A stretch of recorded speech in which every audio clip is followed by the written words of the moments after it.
Hi அக்கா. என்ன சொல்றதுன்னு தெரில. எங்கள் வீட்டு பெத்தவாடு, எங்கள் வீட்டு மூத்த பிள்ளை. அக்கா அக்கான்னு கூப்பிட்டு இருந்தோம், எங்கள் கூடயே இருந்துச்சு. ஆனால் இன்னைக்கு ஒருத்தர் கூட அனுப்பும்போது உண்மையாகவே ரொம்பவே கஷ்டமாக இருந்துச்சு. பட் எப்பவுமே எங்கள் வீட்டு பெத்தவாடு, ஆல்வேஸ் a ஸ்பெஷல் கேர்ள்.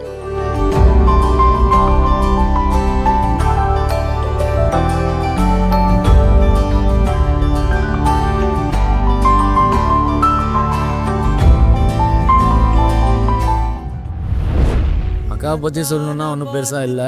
அவங்க ஒரு பேர் ரொம்ப ஒரு எமோஷ்னல் இடியட். அக்காவை சொல்லப்போனால் சொந்தக்காரங்க ஃபேமிலினா அக்காவுக்கு ரொம்ப பிடிக்கும்.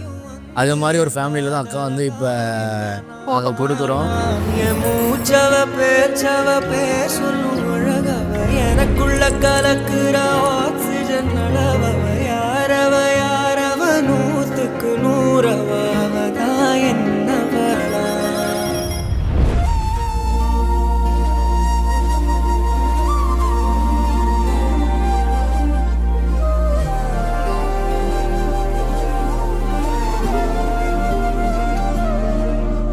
அதிகாலை மழைதானா அவனோடு இனி நானா, இது நான் கேட்ட காலங்கள் தானா. உனக்கு வந்து ஒரு நல்ல குடும்பம் ஒன்று கிடச்சிருக்கு. உனக்கு ஏற்ற குடும்பம் கிடைச்சிருக்கு. நீ நினச்ச குடும்பம் கிடச்சிருக்கு. உனக்கு வந்து எப்படி ஒரு பெரிய ஃபேமிலி, எனக்கு அன்பு தான் முக்கியம்னு சொல்கிறியோ அந்த மாதிரி ஒரு பெரிய ஃபேமிலி கிடச்சிருக்கு. உன்னையும் நல்லா பார்த்துப்பாங்க, நீயும் அவங்க எல்லாத்தையும் நல்லா பார்த்துக்கோ. உயிரே உயிரே உறையும் உயிரே இனிமேல் நீதானா. உயிரே உயிரே உறையும் உயிரே இனிமே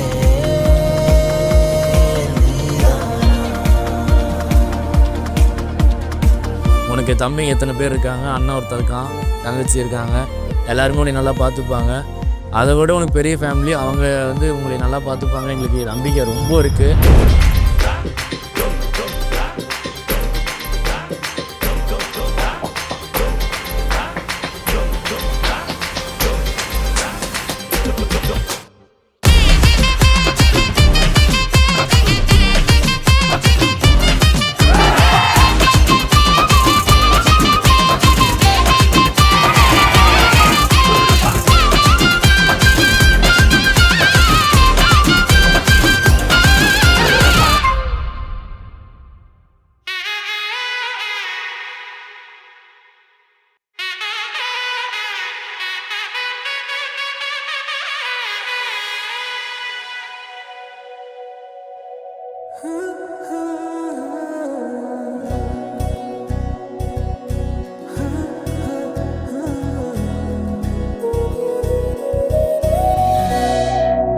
எங்கே போனாலும் எல்லாருமே நம்ம எல்லாரும் ஒன்றா தான் இருப்போம்.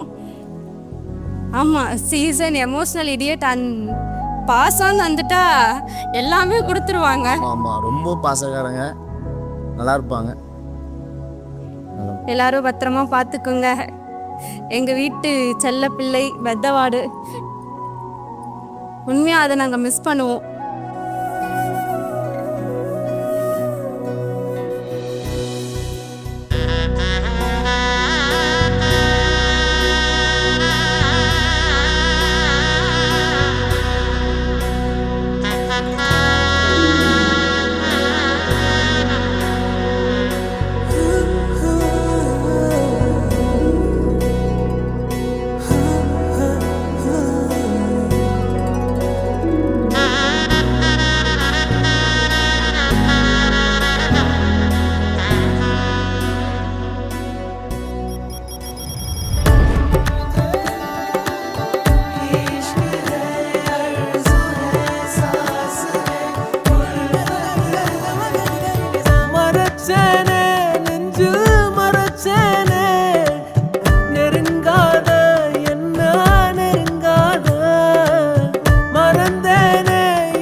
வைக்காதே